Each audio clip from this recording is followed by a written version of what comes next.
مجھے قبول کرنے والا کوئی نہیں، اور جن 70 رشتوں کو توڑوں گا اس کا آگے مسلمانوں کے پاس متبادل کوئی نہیں۔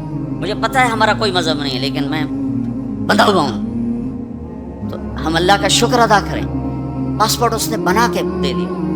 اب کہتے ہیں ویزا تو لگوا لو، یہ اتنا تو کرو کہ ویزا تو لگواؤ،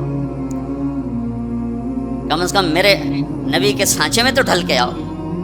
اشبحت اعدائی فصرت احبهم اذ كان حبی منک حبی منهم۔ ابو نواس ایک شاعر ہے، وہ اپنے محبوب سے کہہ رہا ہے کہ تو دشمن کے روپ میں آئی تو مجھے دشمنوں سے بھی پیار ہو گیا، تو نے میرے دشمن کا روپ دھارا تو مجھے دشمنوں سے بھی عشق ہو گیا کہ تیری جھلک جہاں بھی ہوگی مجھے وہ پیاری لگے گی۔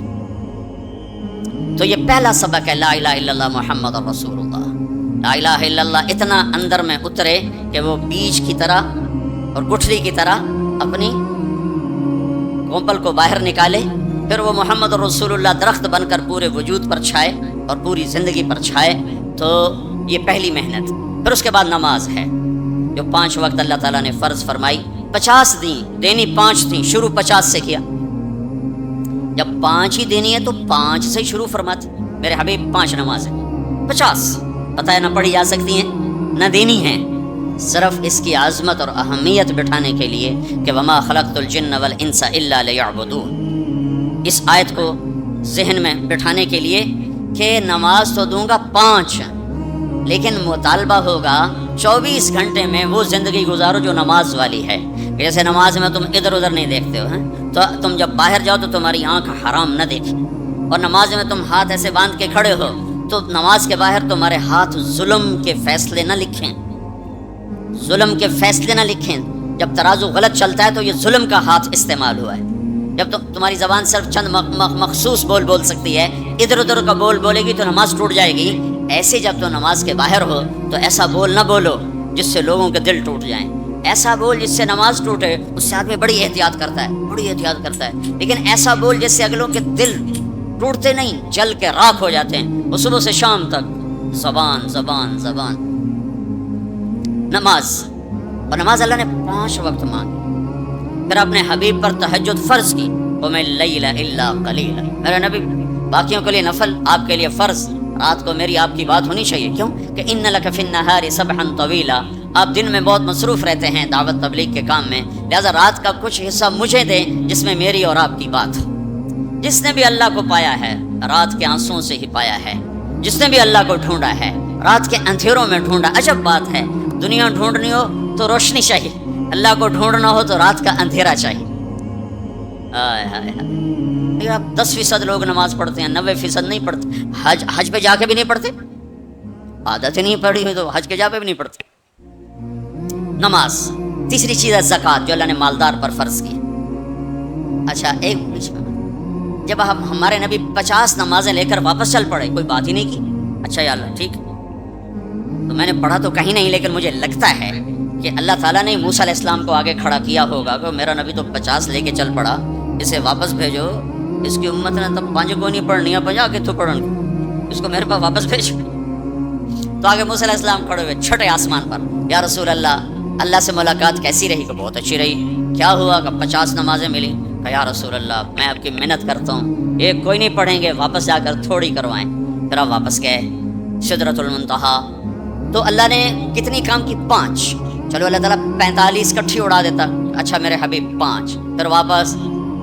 پھر ہمارے نبی نے نہیں کہا یا اللہ، بہت زیادہ ہے، تسلیم و رضا، تسلیم و رضا۔ اللہم انی اسألک الرضا بعد القضاء، یہ دعا روز میرے نبی صبح و شام مانگتے تھے، اے اللہ مجھے اپنی تقدیر پہ راضی رہنے کی توفیق عطا فرما۔ پھر موسیٰ علیہ السلام کتنی؟ 45، واپس، پھر 5، پھر 5، پھر 5، اڑتے گئے 5 رہ گئے۔ پھر آگے موسیٰ علیہ السلام کھڑے ہوئے، یا رسول اللہ کتنی؟ کہا 5۔ کہا نہیں واپس جائیں، کوئی نہیں پڑھیں گے۔ کہا نہیں اب مجھے شرم آتی ہے، 5 ختم ہو رہی ہیں، اب گیا تو یہ 5 بھی چلی گئی تو میری امت تو ختم ہو گئی، میری امت تو محروم ہو گئی، لہٰذا اب میں نہیں جاتا۔ کہا ٹھیک ہے آپ کی مرضی، ویسے مجھے پتہ ہے کہ یہ نہیں پڑھیں گے، چونکہ میری امت پہ 2 نمازیں فرض تھیں، انہوں نے وہ بھی نہ پڑھی، یہ کراچی والے 5 کہاں پڑھیں؟ تو موسیٰ علیہ السلام چونکہ تجربہ کر چکے تھے، لیکن ہمارے نبی نے فرمایا نہیں اب مجھے شرم آتی ہے، میں نہیں واپس جاؤں، جس نے پڑھنا ہوگا پڑھے گا، نہیں پڑھنا ہوگا نہیں پڑھے، ہر کوئی اپنے اپنے کیے کا اجر اللہ سے لے لے گا۔ صرف عظمت اور اہمیت بٹھانے کی، جب آپ اس 5 پر موسیٰ علیہ السلام کو انکار کر کے چل پڑے تو پیچھے سے اللہ کی آواز آئی، میرے حبیب پڑھنے کو 5 لیکن میرا بول وہی، لکھوں گا 50، ہر نماز 10 لکھی جائے گی، ہر نماز 10 لکھی جائے گی۔ پھر اللہ نے زکوٰۃ کو فرض کی، مالداروں پہ زکوٰۃ، خذ من اموالہم صدقۃ تطہرہم بہا وتزکیہم وصلی علیہم۔ زکوٰۃ اتنا بڑا عمل ہے کہ اللہ تعالیٰ ہمیں کہتا ہے کہ میرے نبی پہ درود پڑھو، فرشتوں سے کہتا ہے میرے نبی پہ درود پڑھو، اور خود بھی کہتا ہے کہ میں اپنے نبی پر درود بھیجتا ہوں۔ اللہ کی طرف اب درود کی نسبت وہ رحمت ہے، اور فرشتوں کی طرف ہماری طرف درود کی نسبت دعا ہے جو ہم کرتے ہیں، صلی علی محمد وعلی آل محمد۔ تو اللہ تعالیٰ نے ہمیں، آپ کو، پوری دنیا کے اہل ایمان کو، فرشتوں کو حکم دیا کہ میرے نبی پر درود پڑھو، اور خود بھی پڑھتا ہے، ان اللہ وملائکتہ یصلون علی النبی۔ جو لوگ اللہ کے نام پہ خرچ کریں گے تو اللہ تعالیٰ کہہ رہا ہے وصلی علیہم، اے میرے حبیب ساری امت پر نہیں، جو تیری امت میں میرے نام پہ خرچ کریں گے ان پہ تو درود پڑھ۔ اگرچہ یہاں صلی دعا کے معنی میں ہے کہ تو ان کے لیے دعا کر، آپ ان کے لیے دعا فرمائیں۔ تو مال خرچ کرنے والوں کے لیے اللہ اپنے حبیب سے فرما رہے ہیں کہ ان کے لیے آپ دعا کریں، صلی علیہم ان صلاتک سکن لہم۔ آپ کی جو دعا ہوگی اور آپ کی جو صلات ہوگی، جو آپ کا درود ہوگا، دنیا اور آخرت کے سارے مسائل ان کے حل کر کے لے جائے گا، ان کی دنیا بھی سکھی کر دے گا، ان کی آخرت بھی سکھی کر دے گا۔ تو اللہ تعالیٰ نے زکوٰۃ فرض کی، اور بہت تھوڑی فرض کی، پہلی امتوں پر تھی 100 میں 10 روپے، اور ہماری ہے 100 پہ 2.5 روپے، اور اتنا فضل فرمایا کہ پورا سال پیسہ پڑا رہے، پھر کہا اس میں سے 2.5 روپے دے دو، 2,500 دے دو، اگر استعمال ہو جائے تو کوئی سال سے 1 دن پہلے اگر وہ مال خرچ ہو گیا ہے تو زکوٰۃ ختم ہو گئی۔ اور 82 دفعہ قرآن میں مال خرچ کرنے کا حکم آیا، 82 دفعہ، اور اللہ تعالیٰ نے ترغیب دی ہے کہ مالدار فقیروں پہ خرچ کرے۔ پھر اللہ تعالیٰ نے فقیروں کو ترغیب دیا کہ تم بھی جتنی وسعت ہو خرچ کیا کرو۔ میرے نبی نے ترغیب دی، سبق درہم 100,000 درہم، 1 روپیہ اللہ کے نام پہ خرچ کرنا 1 لاکھ روپیہ خرچ کرنے سے بڑھ گیا۔ تو صحابہ نے عرض کی وہ کیسے بڑھ گیا؟ تو آپ نے کہا ایک آدمی کے پاس 2 روپے، ایک آدمی کے پاس کروڑوں روپے، جس کے پاس 2 روپے تھے اس نے 1 روپیہ اللہ کے نام پہ دے دیا، اور جس کے پاس کروڑوں تھے اس نے 1 لاکھ دیا۔ جس نے 2 میں سے 1 دیا اس نے اپنے مال کا آدھا حصہ دیا، جس نے 1 لاکھ دیا اس نے اپنے مال کا کوئی 1000واں حصہ دیا۔ جب تولا جائے گا تو 1 روپے کا وزن 1 لاکھ سے بڑھ جائے گا۔ اور اس کا ایک واقعہ بھی، حضرت عمر ہمیشہ حضرت ابو بکر سے کوشش کرتے تھے آگے نکل جاؤں، آگے نکل جاؤں، آگے نکل جاؤں، ساری زندگی موقع نہ بن سکا۔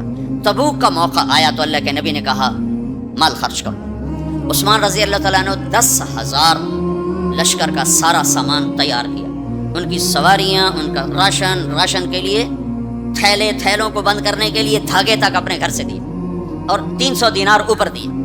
تو اللہ کے نبی کی جھولی میں وہ 300 دینار پڑے تھے یوں، اور آپ ان دیناروں کو اٹھا کے یوں فرما رہے تھے ما علی عثمان اللہ یعمل بعد، عثمان آج کے بعد کچھ بھی نہ کرے تو جنت واجب ہوگی۔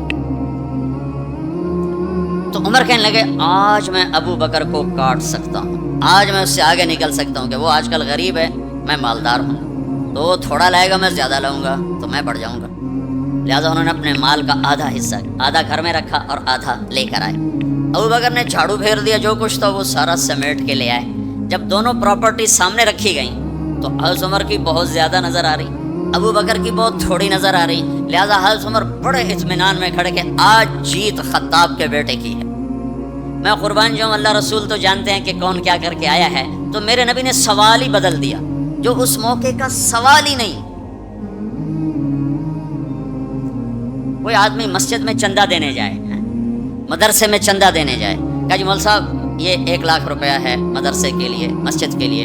آگے مولوی صاحب کہیں پیچھے کتنے پڑے ہوئے ہیں تو کہے گا یہ بھی واپس کرو، میں تو تھوڑی نیت ہے جو کوئی چکر لگتا ہے کہ تسی ٹھیکیدار ہو، مگر علی شاید ابھی پیچھے کتنے پے ہیں۔ یہ موقع کا سوال ہے ہی نہیں۔ مولوی صاحب کو چاہیے جی جزاک اللہ یہ لیجیے رسید، بسم اللہ، پھر بھی موقع آئے تو دیتے رہیں۔ تو میرے نبی نے پوچھنا یہ تھا ابو بکر کتنا لائے ہو، عمر کتنا لائے ہو، اور یہی اس موقع کا سوال ہے۔ لیکن اللہ رسول جانتے ہیں کہ کس کے مال میں وزن زیادہ ہے، تو میرے نبی نے سوال بدل دیا، فرمایا عمر ما خلفت، واہ واہ عمر پیچھے کیا چھوڑ کے آئے ہو؟ تو حضرت عمر تو وہیں دھڑم ہو گئے گا، میں گیا، سوال سے ہی وہ پتہ چل گیا، میری کلی اڑ گئی وکٹ، عمر ما خلفت یا ما ترکت لأہلک، یہ دونوں الفاظ ہیں، پیچھے گھر والوں کے لیے کیا چھوڑا؟ تو پہلے حضرت عمر بڑے جوش میں کھڑے تھے، پھر ایک دم ڈھیلے ہو گئے، کہنے بعد جی آدھا چھوڑا ہے آدھا لایا میں۔ پھر آپ نے کہا ابا بکر ما خلفت یا ما ترکت لأہلک، ابو بکر تو پیچھے چھوڑ کے کیا آیا، بچوں کے لیے کیا چھوڑ کے آیا؟ تو انہوں نے کہا ترکت اللہ و رسول، میں تو اللہ اس کے رسول کو چھوڑ کے آیا ہوں، باقی سب کچھ لے آیا۔ تو اس پر عمر کہنے لگے ابو بکر میں نہیں تجھ سے آگے بڑھ سکتا، کوئی بھی تجھ سے آگے نہیں بڑھ سکتا۔ اور اگلی سنو،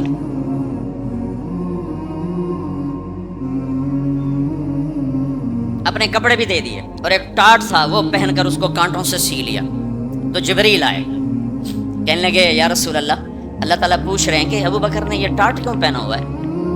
تو آپ نے کہا کہ ابو بکر نے سارا کچھ اللہ اس کے رسول پہ لگا دیا ہے اس لیے یہ پہنا ہوا ہے۔ تو کہا یا رسول اللہ، اللہ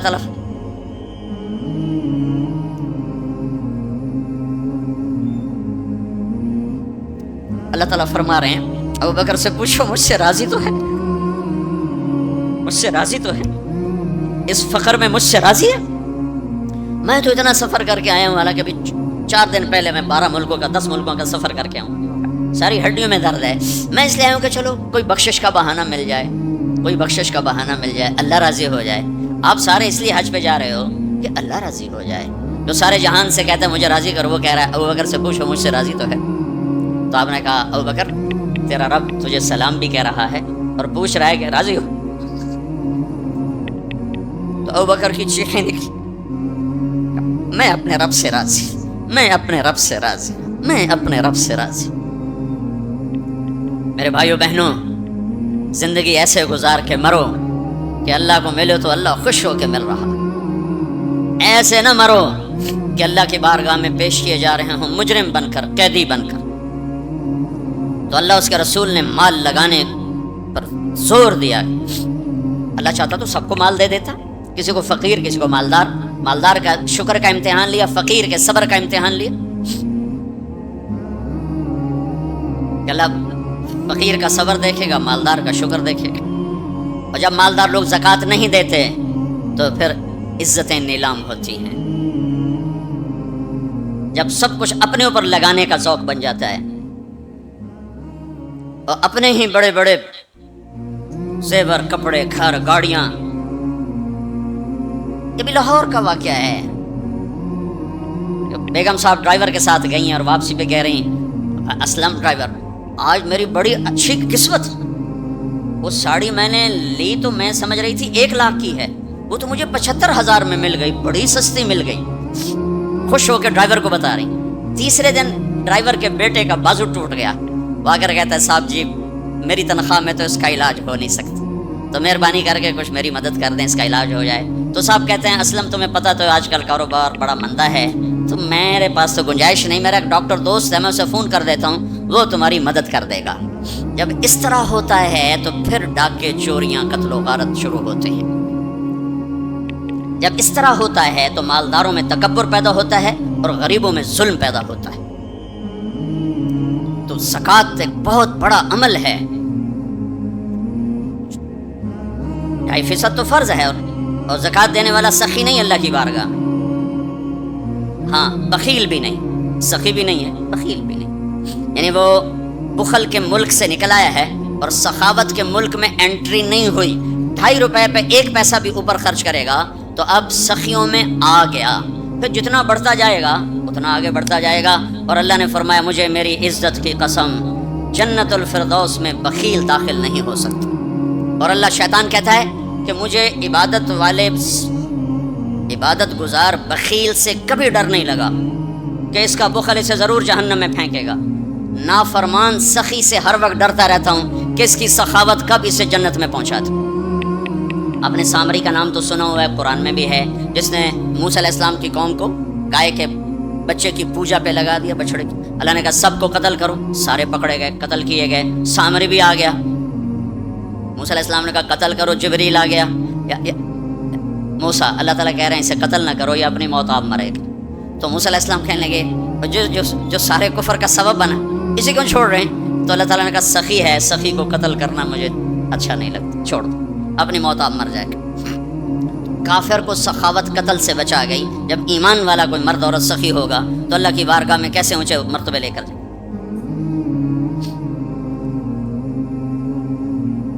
تو اپنے اوپر خرچ کرو وسعت کے مطابق. اللہ نے روکا نہیں ہے، منع نہیں کیا ہے، منع نہیں کیا ہے، لیکن غریب کو بھی یاد کرو. زکوٰۃ کو فرض قرار دیا اور آپ نے فرمایا جس نے مزدور سے کام لیا اور اس کو مزدوری نہ دی، یہ تمہارے کراچی میں ہر وقت ہو رہا ہے، ہر جگہ ہو رہا ہے. جتنا بڑا کوئی طاقتور ہے اتنا وہ اپنے نوکروں پر ظالم بھی ہے، جابر بھی ہے، اور ان کے حقوق بھی مارتا ہے، جو فریاد ہی نہیں کر سکتا. میرا پنجاب کا زمیندارہ ماحول سارا ایسا ہی. تو آپ نے فرمایا جس نے مزدور سے کام لیا اور اسے موقع پہ تنخواہ نہ دی اور اس کے پیسے مار لیے، تو اس مزدور کا قیامت کے دن میں وکیل بنوں گا، میں اس کا کیس لڑوں گا. اور جس کا کیس میرے نبی نے لے لیا پھر اگلا کوئی بچ کے جا سکتا ہے کہ؟ اب مزدور کا پسینہ خشک ہونے سے پہلے اس کے ہاتھ میں پیسے پکڑا دو. مزدور سے فرمایا، یہ دونوں طرف کا خوبصورت، کیا متین خوبصورت ہے کہ جو اپنے نوکر کی، جو اپنے مالک کی نوکری بھی پوری دیانتداری سے کرے اور اللہ کی بندگی بھی دیانتداری سے کرے تو اسے ہر کام پہ دگنا اجر ملے گا، دگنا. یعنی میں ایک نماز پڑھتا ہوں، میری 10 ہیں، اس کی 20 ہوں گی. میں ایک روزہ رکھتا ہوں، میرا 1 ہے، اس کے 2 ہوں گے. میں ایک قرآن ختم کرتا ہوں، میرا 1 ہے، اس کے 2 ہوں گے. ایک طرف اپنے مالک کے ساتھ دیانتداری سے نوکری کر رہا ہے اور ایک طرف اپنے اللہ کے ساتھ دیانتداری سے بندگی کر رہا ہے، دگنا اجر ہو جائے گا. تو مال خرچ کرنا یہ تیسری بنیاد. چوتھی بنیاد ہے روزہ. لا الہ الا اللہ یہ کلمہ تعارف ہے، کلمہ معرفت ہے. نماز اس تعارف کو محبت میں بدلنے کا ذریعہ ہے. زکوٰۃ، لا الہ الا اللہ یہ تعارف ہے. نماز یہ تعلق پیدا کرتی ہے، زکوٰۃ یہ محبت پیدا کرتی ہے، اور روزہ یہ عشق پیدا کرتا ہے. یہ یوں ترتیب چل رہی ہے. ایسے ایک دم حج پہ ہم چڑھ جاتے ہیں، یہ پچھلی سیڑھیاں طے نہیں کرتے، جیسے جاتے ہیں ویسے ہی واپس آ جاتے ہیں. تو لا الہ الا اللہ محمد رسول اللہ یہ تعارف کا کلمہ ہے، تعارف ہو رہا ہے، پہچان ہو رہی. جیسے میرا باپ کا ایک تعارف ہو رہا ہے، چہروں سے ہم پہچان رہے ہیں ایک دوسرے کو، کسی کو ہم نام سے پہچانیں گے، پھر ملتے رہیں گے تو تعلق بن جائے گا، ایک دوسرے پر خرچ کریں گے تو وہ محبت بن جائے گی. تو لا الہ الا اللہ محمد رسول اللہ یہ کلمہ معرفت ہے، پہچان. نماز اس معرفت کو تعلق میں بدلتی ہے، اور پھر زکوٰۃ اس تعلق کو محبت میں بدلتی ہے. پھر محبت کو آگے پروان چڑھا کے عشق تک پہنچانا ہے تو اس کے لیے بھوکا پیاسا رہنا اس کا لازمی امر ہے. تو اس کے لیے روزہ رکھا گیا کہ روزے رکھ، اللہ کے لیے بھوکا بھی رہے اور پیاسا بھی رہے. اب یہ بھوک اور پیاس مل کر اس کے اندر ایک عشق کی آگ لگاتی ہے. پھر یہ عشق مجبور کرتا ہے کہ محبوب کو دیکھوں تو صحیح، اس کا دیدار تو کروں، اور نہیں تو اس کے گھر کا دیدار کروں، کہیں تو نظر آئے، کہیں تو کوئی آثار دیکھوں. تو پھر اس کے لیے بلایا گیا کہ اب آؤ والہانہ عاشقانہ مجنونانہ. چونکہ جو عاشق ہوتا ہے وہ زیب و زینت سے بے نیاز ہوتا ہے، وہ تو دیوانوں کی طرح آتا ہے. لہٰذا کہا بھائی دیوانوں کی شکل بناؤ، ٹوپی اتار دو، خوشبو پھینک دو، کنگھی پھینک دو، کفن پہن لو، جوتا بھی ایسا ہو کہ صرف تمہیں گرمی سے بچائے، سردی سے بچائے، اور آؤ میرے گھر کی طرف. کراچی میں کہا تضرعا و خفیہ، مجھے یاد کرنا تو آہستہ آہستہ، شور نہ مچایا کرو. اور جب بیت اللہ میں بلایا قال عجب ثج، شور مچاتے ہوئے آؤ. کہ دیوانے شور مچاتے ہوئے پہچانے جاتے کہ دیوانہ ہے، بڑا سنجیدہ ہوتا، بڑا عقل مند ہے. کہ نہیں، وہاں عاشق بن کے جانا ہے. عاشق ہوں میں عشق کما میں، یہ میری زبان کی شاعری ہے، تمہیں مزہ آئے نہ آئے مجھے مزہ لینے دو. عاشق ہوں میں عشق کما میں، دل رکھیں وانگ پہاڑاں ہو، سائے سائے بدیاں ہزار غلام ہیں، کر جانے باغ بہاراں ہو. منصور جے چک سولی دیتے جڑے واقف کل اسراراں ہو. سجدیوں سر چائیں نبا ہو، توڑے کافر کہن ہزاراں ہو.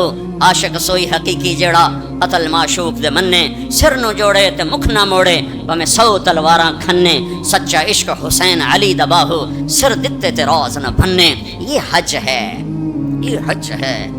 ابل حب ان یخفا وقد کم کتمتہ فاصبح عندی قد اناخ وطنبا. یہ ایک لڑکی بیت اللہ کا طواف کر رہی تھی اور یہ شعر پڑھ رہی تھی. اذا شد شوقی ہام قلبی بذکرہ ان رمت قربا من حبیبی تقربا. اور جنید بغدادی طواف کر رہے اور ان کے کانوں میں شعر پڑے. اور شعروں کا ظاہر بڑا جب ہے کہ میں نے تو محبت کو بہت جھٹکے دیے، بہت اپنے آپ کو بچایا، پر عشق نے میرے دل میں ڈیرے ڈال دیے اور خیمے گاڑ دیے، تنابیں کس دیں، مجھے کہیں کا نہ چھوڑا، مجھے کسی کا نہ چھوڑا، میں ایک ہی کی ہو کے رہ گئی. جب اس کا خیال آتا ہے تو میں پاگل ہو جاتی ہوں، جب وہ نظر آتا ہے تو میں ہوش میں آتی ہوں. تو وہ جنید بغدادی کہنے لگے وہ لڑکی بیت اللہ میں کیا کہہ رہی. تو اس نے دیکھا اور ہنس پڑی. لولا التقى لم احجر عن طيب الوطن. کیا سمجھے ہو، میری بات کو غلط سمجھے ہو، مجھے میرے رب کا عشق رات کے اندھیرے میں یہاں لایا، میں کسی اور کی بات نہیں کر رہی. تو کہنے لگی تم کس کا طواف کر رہے ہو؟ تو جنید کہنے لگے بیت اللہ کا. تو وہ زور سے ہنس پڑی اور یوں آسمان کو دیکھا، کہنے لگی واہ میرے رب، تیرے بھی کیسے دیوانے بندے ہیں جو تجھے چھوڑ کے پتھروں کا طواف کرتے ہیں، جو تجھے چھوڑ کے پتھروں کا طواف کرتے ہیں. جنید فرماتے میں تو بے ہوش ہو کے گر گیا، جب ہوش آیا تو وہ بچی جا چکی تھی. تو لا الہ الا اللہ محمد رسول اللہ پہ محنت تعارف، نماز پہ محنت تعلق، مال کا خرچ کرنا محبت، روزے رکھنا عشق، اور حج پھر وصال ہے، ملاپ ہے، ملاقات ہے. دیکھو نا، کوئی عبادت کی شکل ہی نہیں ہے. ایک آدمی ننگے سر ہے، 2 چادریں پہنی ہوئی ہیں اور بیت اللہ میں چکر لگا رہا ہے. بھائی کیا کر رہے ہو؟ اونچے کوٹھے تے چڑھ دیکھا، ابھا دیکھا لما دیکھا، ٹٹھی دل کو دماغ ٹیکا، سجڑ مل سم کے مر پوساں. یہ طواف ہے کہ میں تو کبھی دائیں دیکھتی ہوں، کبھی بائیں دیکھتی ہوں، کبھی آگے کبھی پیچھے، کہیں میرا محبوب نظر آئے نہ نظر آئے تو میں مر جاؤں گی، جان کی بازی ہار بیٹھوں گی. میں محبوب کی تلاش تیرے کوچے اس بہانے، مجھے دن سے رات کرنا، کبھی اس سے بات کرنا، کبھی اس سے بات کرنا.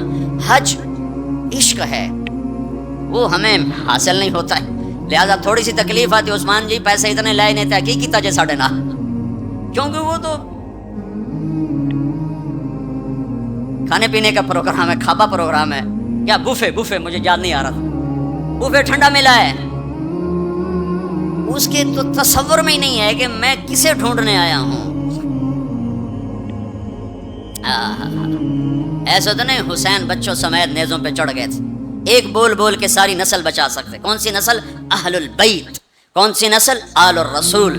کون سی نسل؟ کائنات کی پاکیزہ ترین نسل. ایک بول پہ وہ اپنی بچا سکتے اور جنت کا بھی کوئی نقصان نہ تھا. نہیں، اللہ پہ سودا نہیں ہو سکتا. کاٹ دو.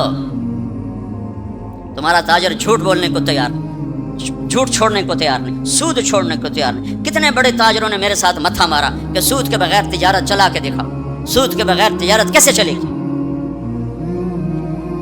کہ اللہ مطلب ہی اللہ کو مقصود نہیں بنایا. اللہ کو ڈھونڈنا پانا اور اللہ کی طلب زندگی کا مقصد نہیں بنایا. یہی دھوکے کے گھر اور مچھر کے پر اور مکڑی کے جالے کی دوڑ ہے. اسی کو عزت سمجھا، اسی کو بڑائی سمجھا، اسی کو بلندی سمجھا، اسی کو معراج سمجھا. آج آنکھ بند ہوگی تو پتہ چلے گا کہ میں تو کسی بہت بڑے دھوکے کا شکار ہو کے آیا ہوں. اس لیے قیامت کا دن کو یوم التغابن بھی کہتے ہیں. تغابن کے نام پر سورت اتری ہے کہ اس دن لوگوں کو پتہ چلے گا ہائے دھوکے میں رہ گئے.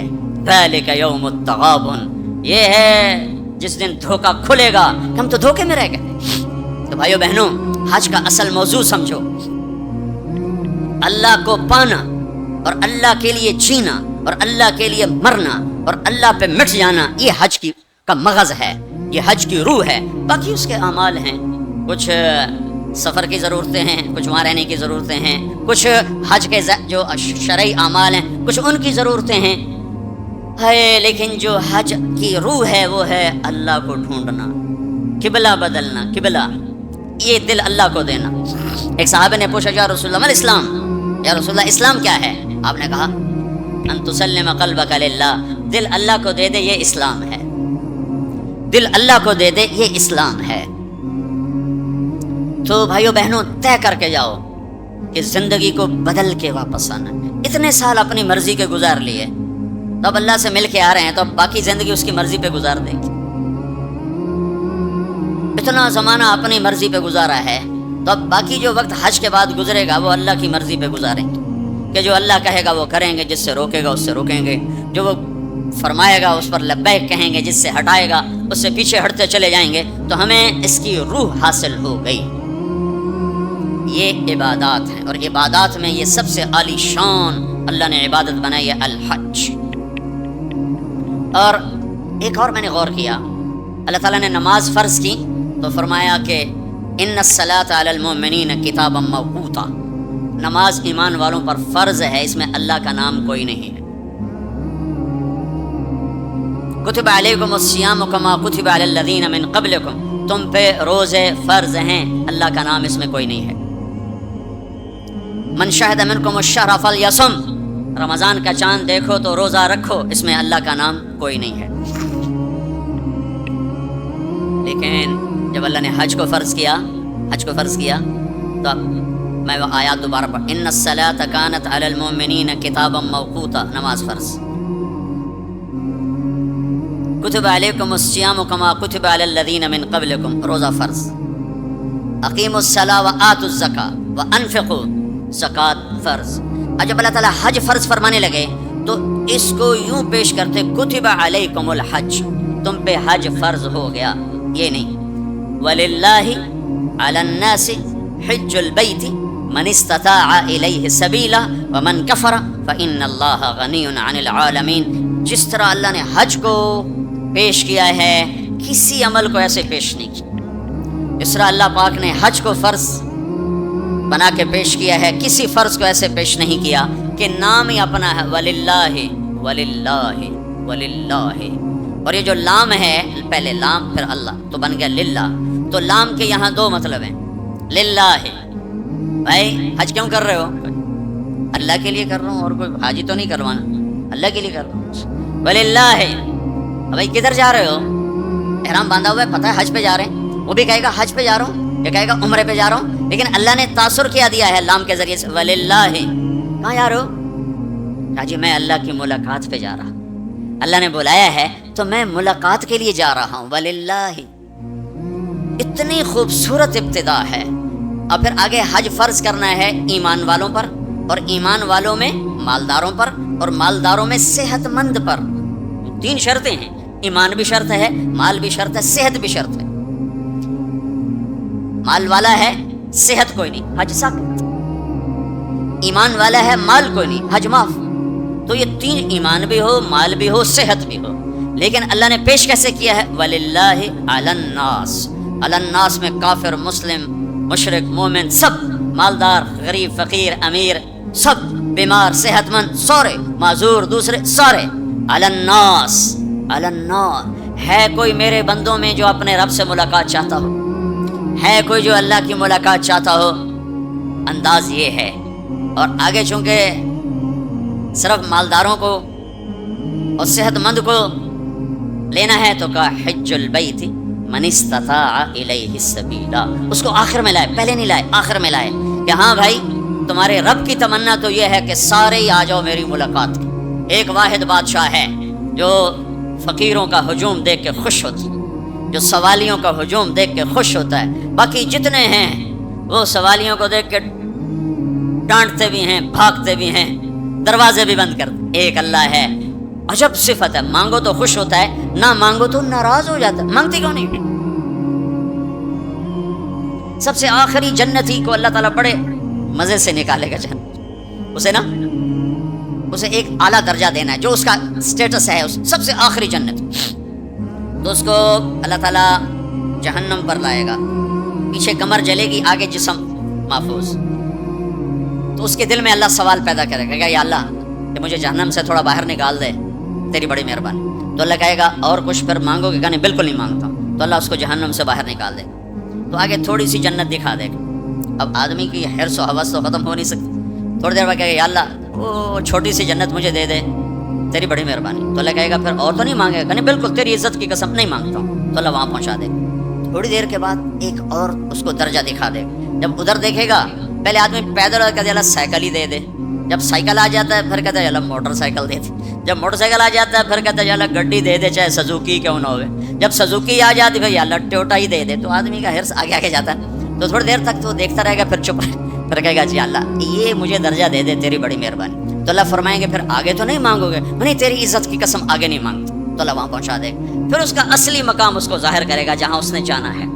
وہ آخری جنتی میرے نبی نے فرمایا میں آنکھوں سے دیکھ رہا ہوں جہنم سے نکل رہا ہے اور جنت میں جا رہا ہے. اس کا نام ہوگا جوہینہ. میرے نبی نے بتایا اس کا قبیلہ ہوگا جوہینہ. عرب قبیلہ ہے عرب. اور جب وہ اس کو وہ آخری جنتی اس کو اس دنیا سے 10 گنا بڑی جنت اللہ عطا فرمائے گا, اس زمین سے 10 گنا بڑی. تو اللہ یوں دکھائے گا. تو اب وہ اس کو دیکھے گا تو اب جو نظر آ رہا ہے وہ حقیر ہو جائے گا. تو پھر اس کو سوچ آئے گی جب ہوں منگے آتا کہ دیں ریورس گیئر نہ لگ جائے, دوبارہ پیچھے دوزخ کی واپسی نہ ہو جائے. تو لہٰذا چپ. اندر میں ابال اٹھ رہے ہیں کہ مانگوں, اور ڈر لگ رہا ہے کہ اتنی دفعہ قسمیں کھائیں توڑ دیں قسمیں کھائیں توڑ دیں. تو کہیں اللہ تعالیٰ کہ چل بہنوں واپس کر دو. تو لہٰذا چپ کر کے بیٹھو. اللہ تو اندر کا بھیج جانتا ہے. تھوڑی دیر کے بعد اللہ کہے گا مانگتے کیوں نہیں, مانگتے کیوں نہیں؟ کہے گا یا اللہ سألتک حتی استحییت وحلفت فیک حتی استحییت. یا اللہ میں نے اتنا مانگا کہ اب مانگتے شرم آتی ہے, اور اتنی دفعہ قسمیں توڑی ہیں کہ اب قسم توڑتے ہوئے شرم آتی ہے. تو اللہ تعالیٰ فرمائیں گے واہ واہ تو نے مجھے لگتا ہے سمجھائی نہیں. اچھا اگر میں تمہیں دنیا سے 10 گنا بڑی جنت دے دوں تو راضی ہے؟ تو کہے گا یا اللہ رب ہو کے مذاق تو نہ کر میرے ساتھ. تو اللہ تعالیٰ فرمائے کہ مذاق نہیں کر رہا ہوں, چل تیرے لیے دروازے کھل گئے ہیں. تو اللہ واحد شہنشاہ ہے. مانگو تو خوش ہوتے, نہ مانگو تو ناراض ہوتے, اور جتنا مانگو اتنا خوش ہوتے. بعض لوگ اشکال کرتے ہیں کہ یہ اتنے نیک آدمی ہیں, یہ دعائیں مانگ مانگ کے تھک گئے, ان کی قبول ہی نہیں ہو رہی. اور یہ فلاں آدمی ایسا ہے کہ وہ ایک کام سیدھا نہیں دعا کرتا ہے قبول ہو جاتی. تو میرے نبی نے فرمایا کہ ایک اللہ کے تعلق والا بندہ یا بندی اپنی ضرورت میں اٹکا ہوا ہے اور اللہ سے مانگ رہا ہے اور رو رہا ہے, اوپر سے دروازہ نہیں کھل رہا ہے, کہتا پتہ نہیں کیا ناراضگی ہو گئی ہے. حتیٰ کہ فرشتے سفارش کرتے ہیں کہ یا اللہ یہ اتنے دیر سے بیچاری رو رہی ہے, یہ اتنے دیر سے رو رہا ہے, یا اللہ اس کا کام کر دے. تو اللہ تعالیٰ فرماتے ہیں احب ان اسمع حنینہ, مجھے اس کا رونا بڑا پیارا لگ رہا ہے, میں چاہتا ہوں کچھ اور رو لے. دے دیا تو لڑکے رونا, لہٰذا میں چاہتا ہوں تھوڑا یہ رو لے. اس لیے لیٹ ہو رہا ہے, اس لیے لیٹ نہیں ہو رہا کہ میں ناراض ہوں. تو اللہ تعالیٰ کے مختلف اپنے بندوں کے ساتھ معاملات ہیں. تو حج میرے بھائیو بہن وللہ علی الناس حج البیت من استطاع الیہ سبیلا. آؤ بھائی آؤ, اپنے رب کی ملاقات کے لیے آؤ, سارے آؤ, ایمان لے کر آؤ.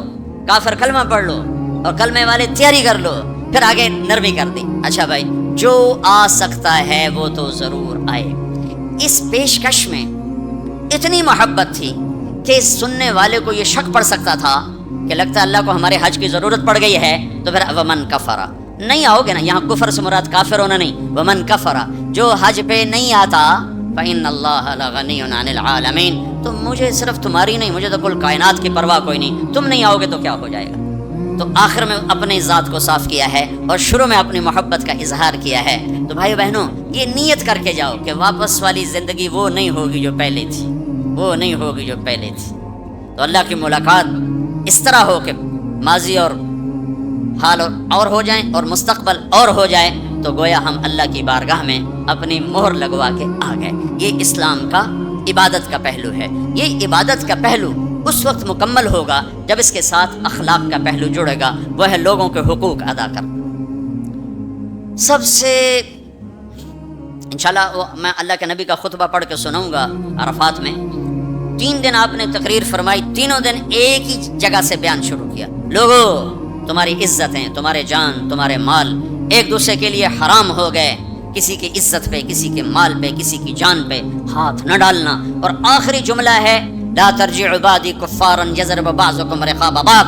دیکھو میرے بعد کافر نہ ہو جانا کہ ایک دوسرے کے گلے کاٹتے پھر رہے ہو. ایک دوسرے کے گلے کاٹتے پھرنا گویا میرے نبی کی نظر میں کافر ہو جانا ہے. یہ آخری جملہ تھا. اور پھر ایک اور آخر لا تسودوا وجہی یوم القیامہ. دیکھو مجھے قیامت کا دن تمہاری وجہ سے شرمندہ نہ ہونا پڑے, مجھے شرمندہ ہونے سے بچانا. یہ آپ کے خطبات کے آخری الفاظ ہیں. تو ایک تو اس کی تفصیل حج کیسے کرنا, وہ کتابیں موجود ہیں, سارے کچھ چھوٹے چھوٹے پمفلٹ موجود ہیں, آپ آسانی سے اس کو فالو کر سکتے ہیں. اور اگر اس میں کوئی اونچ نیچ ہو جاتی ہے تو مینا بکروں سے بھرا پڑا ہے، 1 بکرا دے دو، 2 دے دو، 4 دے دو، 5 دے دو، جتنے مرضی دے دو ہو جائے گا۔ تو جب تم اتنے پیسے خرچ کر کے جا رہے ہو تو میرے نبی سے پوچھا گیا یا رسول اللہ سب سے بہترین حج کیا ہے؟ الحج والسج، سب سے بہترین حج ہے لبیک کہنا زور زور سے اور قربانی کرنا اپنی وسعت کے حساب سے، خون بہانا ہے، قربانی کرنا۔ ہمارے نبی اگر اپنی طرف سے قربانی کرتے تو 1 بکرا ذبح کر دیتے، 1 دمبا ذبح کر دیتے، 1 مینڈا چھترا۔ ساری زندگی ہمارے نبی عید قربان پر 2 قربانیاں کرتے تھے، 2 چھترے، 1 اپنی طرف سے کرتے تھے اور 1 امت کی طرف سے کرتے تھے ساری زندگی تو۔ لیکن جب آپ نے حج کیا تو آپ نے کتنی قربانیاں فرمائیں؟ آپ کی عمر مبارک 63 سال تھی، تو آپ اور حضرت علی کے اونٹ مشترکہ مل کر 100 تھے، 100۔ تو وہ 100 اونٹ میں سے آپ نے 63 اونٹ الگ کروا لیا، ہر سال کا 1 اونٹ، اور 1 اونٹ میں 7 قربانیاں ہوتی ہیں، 1 میں 7 ہوتی ہیں۔ پھر ان میں سے 5 کو الگ کیا، 5 میں سے 1 کو سامنے لایا گیا اور اس کو کھڑا کر کے آپ نے ذبح کیا، کھڑا کر اس کے یہاں یوں برچھا مارا یوں۔ تو یہاں تو جانور ہو، بکرا ہو، اونٹ ہو، جب اس کو برچھا لگتا ہے تو وہ شور مچاتا ہے، آ کرتا ہے۔ لیکن جب وہ اس اونٹ کو لگا نبی کے ہاتھ سے برچھا تو اس کی خوشی سے ہائے نکلی، اور پیچھے جو اونٹ کھڑے تھے ان میں جنگ شروع ہو گئی۔ ہر اونٹ رسی توڑ کے آگے بڑھ کے ذبح ہونے کی کوشش کر رہا تھا کہ کہیں میں پیچھے نہ رہ جاؤں، میں پہلے ذبح ہو جاؤں، میں پہلے ذبح۔ نہ شود نصیب دشمن کہ شود ہلاک تیغت، سر دوستاں سلامت کے تو خنجر آزمائی، ہم آہوں آنے سہرا سر خود نہاد برکف با امید آن کے روزے بشکار خواہی آمد، کہ آج سارے جنگل کے ہرنوں کو انتظار ہے کہ آج ہمارا محبوب شکار کرنے آ رہا ہے، تو ہر ہرن گردن جھکا کے کھڑا ہے کہ میں ذبح ہو جاؤں، میں ذبح ہو جاؤں، میں ذبح ہو جاؤں۔ تو یہ شعر میرے نبی پہ فٹ آتا ہے کہ سارے اونٹوں میں جنگ شروع ہو گئی اور ہر ایک کا زور تھا میں ذبح ہو جاؤں، میں ذبح ہو جاؤں۔ آپ نے 63 اونٹ ذبح فرمائے اور برشا پھینک دیا، اور اپنی بیویوں کا حصہ اس میں نہیں رکھا، بیویوں کے لیے الگ قربانی کی، بیویوں بیگمات کے لیے الگ قربانی کی، اور اپنے 63 اور 7 ہر اونٹ میں، اور پھر یہاں تک فرمایا کہ علی جو گوشت بنائے اس کو مزدوری گوشت میں سے نہیں دینی، میں الگ سے دوں گا، اس کا ہر ٹکڑا اللہ کے نام پہ جانا چاہیے، گوشت میں سے مزدوری بھی نہیں دی، الگ سے مزدوری دی۔ اور پھر فرمایا کہ آؤ بھائی جو لے جانا چاہتا ہے لے جائے۔ پھر فرمایا حضرت علی سے کہا 1 بوٹی سارے اونٹوں سے لے لو اور 1 دیگ چڑھا دو۔ تو وہ 1 بوٹی سارے اونٹوں سے لے کر دیگ چڑھائی، پھر آپ نے اس کے پکنے کا انتظار کیا، جب وہ تیار ہو گئی تو پھر آپ نے حضرت علی نے چند اور صحابہ نے مل کر اس کا گوشت کھایا، شوربہ پیا، اور پھر اس کے بعد آپ طواف زیارت کے لیے تشریف لے گئے۔ تو اب مالدار لوگوں قربانی کرنا دل کھول کے، ماڑے ماڑے جانور نہ تلاش کرنا، بھائی سستا کڑا لبدا ہے، اللہ کے نام پہ لگانا، جھگی پھونک تماشا ویک، ہماری پنجابی کی مثال ہے، لگا تو صحیح پھر دیکھ آتا کیسے ہے واپس۔ ایک صحابی ہیں ابو الدحداح، ایک آیت اتری من ذا الذی یقرض اللہ قرضا حسنا یضاعف له اضعافا کثیرا، تو وہ ایک انصاری صحابی نے آیت سنی، وہ بھاگے ابو الدحداح، ارے آج عجب آیت آئی ہے، کیا کہ اللہ کہہ رہا کوئی ہے مجھے قرضہ دے میں واپس کروں کئی گنا کر کے۔ تو ابو الدحداح آئے دوڑے یا رسول اللہ کیا اللہ نے یہ کہا ہے کہ مجھے قرضہ دو میں واپس کروں؟ کہا یا رسول اللہ اللہ کو کیا ضرورت قرضہ مانگنے کی، کہ اللہ چاہتا ہے اس کے بدلے اللہ تمہیں جنت دے۔ کہا اچھا اگر میں اللہ کے نام پہ دوں تو آپ وعدہ کرتے ہیں میری جنت کا؟ ہاں وعدہ۔ کہ میری بیوی کی جنت کا؟ کہاں وعدہ۔ کہ میرے بچوں کی جنت کا؟ کہا ابو دہدا تو زیادہ ہی مانگتا جا رہا ہے، پر تیرے بچوں کا بھی؟ کہا یا رسول اللہ ہاتھ بڑھائیں، میرے 2 باغ ہیں دونوں اللہ کے نام پہ صدقہ۔ ہم کہا نہیں 1 دے دو 1 رکھ لو، 1 بچوں کے لیے رکھو 1 اللہ کے نام پہ دو۔ کہا اچھا پھر میرا وہ باغ جس میں 600 کھجوریں ہیں وہ میں نے اللہ کو دے دیا۔ ہم کہا ٹھیک ہے جا تو تیرے بچے تیری بیوی جاؤ جنت۔ انہوں نے وہاں سے دوڑ لگائی اور باغ میں نہیں گئے، باہر کھڑے ہو گئے کہ کہیں اندر جا کے نیت نہ بدل جائے، جیسے یعنی لوگ سودے سے پھرتے ہیں، دوڑم سارے لٹو بنے ہوئے ہیں، 4 پیسے اوپر گیا سودے سے پھر گئے، 4 پیسے نیچے گیا سودے سے پھر گئے، جیسے ایمان اور زبان کا بول کوئی چیز ہی نہیں۔ پیسہ ہی خدا بناؤں گا، پیسے کے پیچھے ایمان بھی بک رہا ہے، عزت بھی بک رہی ہے، غیرت بھی بک رہی ہے۔ میرے نبی نے فرمایا میرا امتی ہر گناہ کر سکتا ہے، ایک جھوٹ نہیں بول سکتا، ایک دھوکہ نہیں دے سکتا۔ سارا کراچی جھوٹ اور دھوکے کا، کراچی نہیں میرا ملتان لے لو، لاہور، سندھ، بلوچستان، لے لو، سرحد لے لو، جھوٹ جھوٹ جھوٹ، دھوکا دھوکا دھوکا. میرا امتی ہر گناہ کر سکتا ہے، جھوٹ نہیں بول سکتا، دھوکا نہیں دے سکتا. ساری تجارت، سارا سب کچھ اس پہ آ چکا. تو آپ باہر کھڑے ہو گئے، کہنے گئے امت دہدا بیوی کو بلا، کہا کیا ہوا؟ کہا باہر آؤ باہر آؤ باہر آؤ. کیوں؟ کہا باغ اللہ کو دے دیا. اچھا، اس کے بدلے میں تیری میری بچوں کی جنت پکی ہو گئی. ان کا ربح البیع ربح البیع، مبارک ہو مبارک ہو، بڑا اچھا سودا کیا، بڑا اچھا سودا کیا، بڑا اچھا سودا کیا. تو بھائیو، گن گن کے رکھنے کے شوق نہ کرو، لگانے کا شوق رکھو. اپنے اوپر بھی لگاؤ، اللہ روکتا نہیں. کماؤ حلال، حرام نہ ہو، جھوٹ نہ ہو، سود نہ ہو، خیانت نہ ہو، جوا نہ ہو، سٹا نہ ہو، ذخیرہ اندوزی نہ ہو. تم سارے تاجر، کراچی کے نہیں پورے پاکستان کے تاجر عبد الرحمن بن عوف کی جیب میں آ جاؤ. جیب میں عبد الرحمن بن عوف رضی اللہ عنہ، جو 10 بڑے صحابہ میں ایک. آپ نے کہا ابو بکر جنتی، عمر جنتی، عثمان جنتی، علی جنتی، زبیر جنتی، طلحہ جنتی، سعد بن ابی وقاص جنتی، عبد الرحمن بن عوف جنتی، عبد الرحمن بن عوف، ابو عبیدہ بن جراح جنتی، سعید بن زید جنتی. یہ 10 ٹاپ 10 صحابہ ہیں، ان میں ایک عبد الرحمن ہے. جب ان کا انتقال ہوا تو 3 ارب 10 کروڑ 20 لاکھ دینار، کاغذ دے نوٹ نہیں. تو کہ میں بے وقوف بنا چھڈا سارے نے. کاغذ چاہ کر ٹورے ودن، کوئی سیٹ صاحب، کوئی میاں صاحب، کوئی شیخ صاحب، وہ نیرا کاغذ ہی کاغذ. ہوں کاغذ بھی واپس لے کے پلاسٹک دے چھڑیا ہے. کارڈ ہے جی کارڈ. مطلب ہم کیسے بدھو بنے، کیسے بدھو بنے. ارے دولت سونے اور چاندی کا نام ہے. یہ کاغذ پہ ڈالر باڑے چلے جاؤ، ڈالر بھی لے لو، پاؤنڈ بھی لے لو، جو جتنے مرضی باڑے چلے لو. تمہیں بے وقوف بنایا ہے دنیا کے بنیوں نے. تمہیں کاغذ پکڑا دیا، تم سے جائیدادیں لے لی، اور پھر کاغذ بھی واپس لے کر تمہیں کارڈ پکڑا دیے. وہ فن لینڈ سے واپسی ہو رہی تھی تو وہ ہمیں بڑا کمرہ چاہیے تھا. وہ کمرہ چھوٹا تھا، وہ کروز تھا، یہ جو بڑے بڑے بحری جہاز چلتے، تو ہمیں کمرہ چھوٹا ملا. تو میں نے کہا یار کوئی بڑا کمرہ، تو ہماری جماعت بڑی ہے تو کوئی بیٹھنے کی ہو، کوئی سونے کی ہو. تو ہم وہاں گئے کاؤنٹر پر، تو اس نے کہا جی آپ 2500 کراؤن دے دیں تو ہم آپ کو کمرہ دے دیتے. ہم کہا لے لو. کہا نہیں ہم پیسے نہیں لیتے. کیا لیتے ہیں؟ کارڈ. وہ کہا بھائی پیسے تو زیادہ، ہم کہا نہیں کارڈ لیں گے. اب ہمارے تو پاس کارڈ نہیں تھے، تو سویڈن کا ایک ساتھی ہمارے ساتھ تھا، تو اس نے اپنا کارڈ دیا، تو انہوں نے وہ اس کو کراس کیا، تو اس میں انہوں نے ہمیں بڑا کمرہ دے دیا. تو تمہیں تو پاگل بنا گیا بنیا، دنیا کا سب سے بڑا بنیا. تمہیں کاغذ دے کے تمہیں سیٹ صاحب بنا دیا، شیخ صاحب بنا دیا، پتہ نہیں کیا کچھ بنا دی. اور عبد الرحمن جو چھوڑ کے مر رہے ہیں وہ کاغذ نہیں، کاغذ نہیں. 3 ارب 10 کروڑ 20 لاکھ دینار. ایک دینار 4.5 ماشے کا ہوتا تھا. اور ایک ماشا، میں نے سنار سے پوچھا کتنے کا ہوتا ہے، انہوں نے کہا 5000 روپے کا ماشا چل رہا ہے. اب اس کو تم ضرب تقسیم کر کے دیکھ لو کہ عبد الرحمن کتنا چھوڑ کے دنیا سے تشریف لے گئے تھے. ہم نے کہا عبد الرحمن تاجر الرحمن. عبد الرحمن یہ رحمان کا تاجر ہے، رحمان کا تاجر ہے. اتنی بڑی تجارت کی کا میری تجارت کے 4 اصول تھے. آپ میں تاجر بھی ہوں گے بڑے بڑے. میری تجارت کے 4 اصول رہے. کبھی ادھار نہیں خریدا. نمبر 1، تمہاری ساری مارکیٹ نکل گئی، پہلی شرط ہی ساری مارکیٹ آؤٹ ہو گئی. کبھی ادھار نہیں بیچا، جڑے 2-4 رہ گئے وہ بھی بچوں نکل گئے. کبھی ادھار نہیں خریدا، کبھی ادھار نہیں بیچا. جس نے ادھار خریدا بھی ہو اور ادھار بیچا بھی ہو، ان کا دی رات نہیں دا سکتا. لین والے سر تے چڑھے ہوں، دیون والے لکے ہوئے ہیں، کدے جاوے. نہ بیوی اچھی لگے نہ بچے اچھے لگے. تو جس نے نقد خریدا نقد بیچا تو آرام نال ستا بوجھے پیسے بوجھے چین کسی کو نہ لونا نہ دیونا. تو میں نے کبھی ادھار نہیں خریدا، میں نے کبھی ادھار نہیں بیچا، میں نے کبھی اسٹاک نہیں کیا. میں نے زندگی بھر کبھی اسٹاک نہیں کیا کہ پڑ جائے پروفٹ تو پھر بیچوں، جب پروفٹ ملا فوراً بیچ دیا. میں نے کبھی سودے کا عیب نہیں چھپایا، میں نے کبھی سودے کا عیب نہیں چھپایا.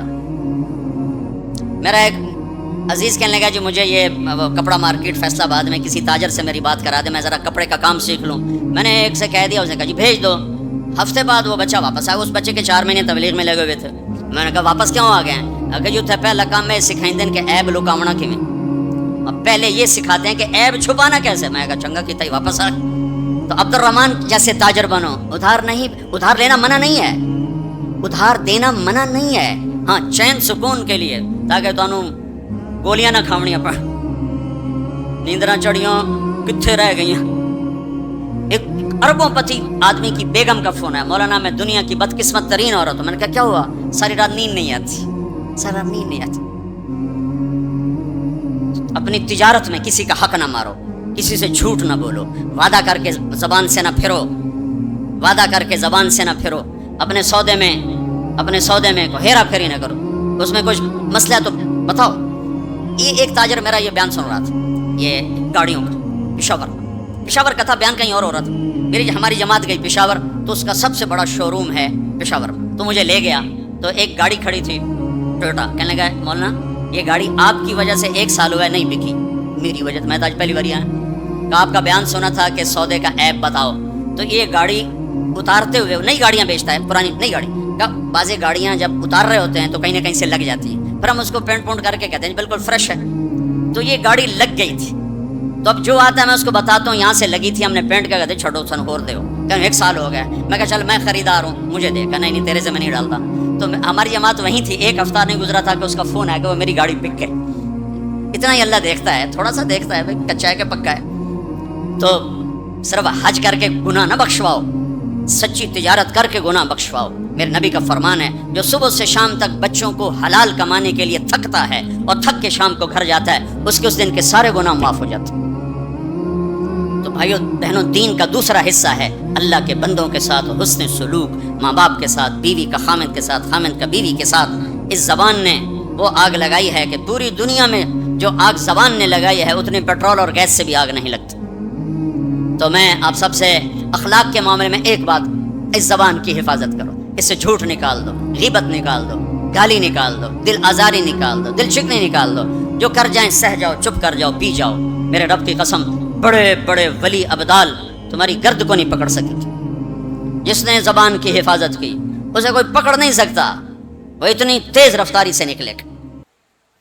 تو یہ پوری زندگی میں نے بیان کی ہے مختصر وقت میں، صرف حج نہیں میرے سامنے موضوع، یہ ساری چیزیں ہماری زندگی کے ضروری فیکٹر ہیں، اور آخری جو میں اخلاق بتا رہا ہوں، حقوق العباد بتا رہا ہوں، یہ بڑا خوفناک چیپٹر ہے۔ اللہ سے معاملہ کچھ گنجائش ہے چونکہ اللہ سخی ہے، لیکن لوگوں سے معاملہ پڑا تو کم بڑا اکھا ہو جائے گا، اس لیے اللہ تعالیٰ فرمائے گا یہ معاف کرے تو میں کر دیتا ہوں، یہ نہ کرے تو میں نہیں کرتا، تو پھر کیا کریں؟ آپ نے فرمایا میری امت کا سب سے غریب آدمی کون ہے؟ کہا جی جس کے پاس پیسے نہ ہو، کا نہیں، میری امت کا غریب وہ ہے جو قیامت کے دن بڑے بڑے عمل لے کر آئے گا، حج، نماز، روزہ، زکوٰۃ، جہاد، تبلیغ، ذکر، تلاوت، پتہ نہیں کیا کچھ، لیکن حقوق العباد برباد کیے ہوں گے، کسی کو گالی دی، کسی کو تھپڑ مارا، کسی کی زمین دبائی، کسی کا گھر دبایا، کسی کے خلاف جھوٹا کیس کیا، جھوٹی گواہی دی، نوکر کو مارا، نوکرانی کو مارا، وہ سارے آ جائیں گے یا اللہ ہمارا حق، کہ اتنی نمازیں دے دو، اتنے روزے دے دو، اتنے عمرے دے دو، اتنے حج دے دو، اتنا ذکر دے دو، اتنی تلاوت دے دو، وہ مائنس ہوتے ہوتے ہوتے ہوتے ہوتے وہ زیرو ہو جائے گا، ابھی حقدار باقی ہوں گے، تو پھر اللہ تعالیٰ فرمائے گا ان کے گناہ اس کے سر پہ ڈالو۔ ساری زندگی زنا نہیں کیا اور لوگوں کے زنا سر پہ پڑ رہے، ساری زندگی شراب نہیں پی، لوگوں کی شراب سر پہ پڑ رہے، ساری زندگی جوا نہیں کھیلا، لوگوں کے جوئے سر پہ پڑ رہے، اور آپ نے فرمایا کہ ساری زندگی کی عبادتیں کھو کر اور لوگوں کے گناہ سر پہ لے کر یہ جہنم میں جا کے گرے گا، یہ میری امت کا غریب ہے۔ تو اپنے اخلاق بھی بھائیو بہنوں ٹھیک کرو، اور یہ ایک زبان ٹھیک کر لو تو سارے اخلاق ٹھیک ہو جائیں گے۔ میرے نبی نے فرمایا معاذ تمہیں سارے دین کا خلاصہ بتاؤں؟ کہا جی کیا؟ مجھے دیکھنا، پچھلے بھی ذرا نظر اٹھا کے مجھے دیکھنا۔ معاذ تمہیں سارے دین کا خلاصہ بتاؤں؟ انہوں نے کہا جی کیا تھا؟ آپ نے کہا یہ ہے، تم بھی دیکھ لو بھائی،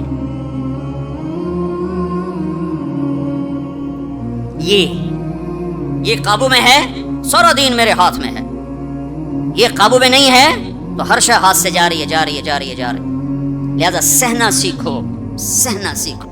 گھر ٹوٹ رہے ہیں، طلاقوں کی ریشو بڑھ رہی ہے کہ سہنا نہیں سکھایا ماں باپ نے، سہ جانا۔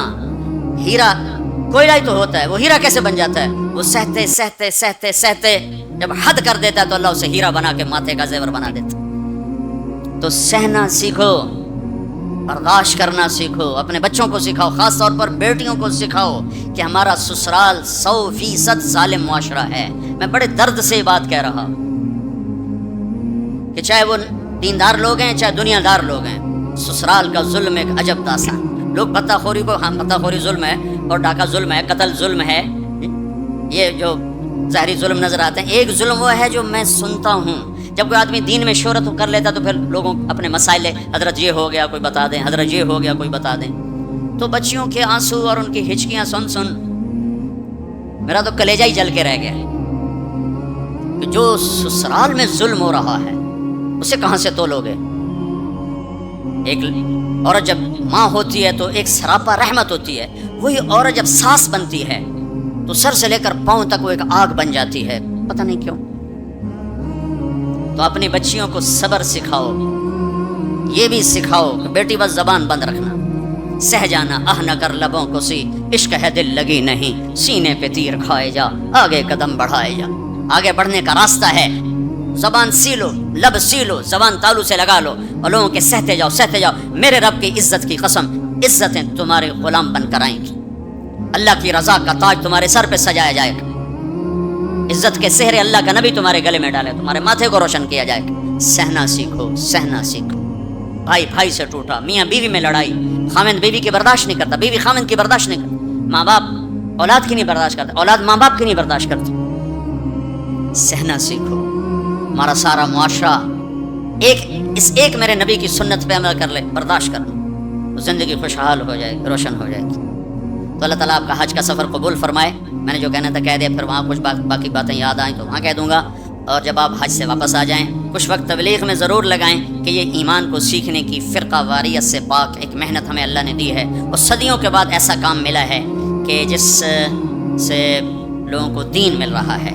اسپین میں جہاں میرا بیان تھا وہ ایک ہال تھا بہت بڑا، جس میں سارے دنیا سے علماء آتے ہیں یا کوئی سیاسی لوگ آتے ہیں، تو وہ وہاں ان کی تقریریں ہوتی ہیں. لہٰذا وہاں ایک سسٹم ہے کہ جو بھی اسپیکر بیان کرے گا آٹومیٹک اس کا بیان اسپینش میں ٹرانسلیٹ ہو کر پولیس کے پاس چلا جائے گا.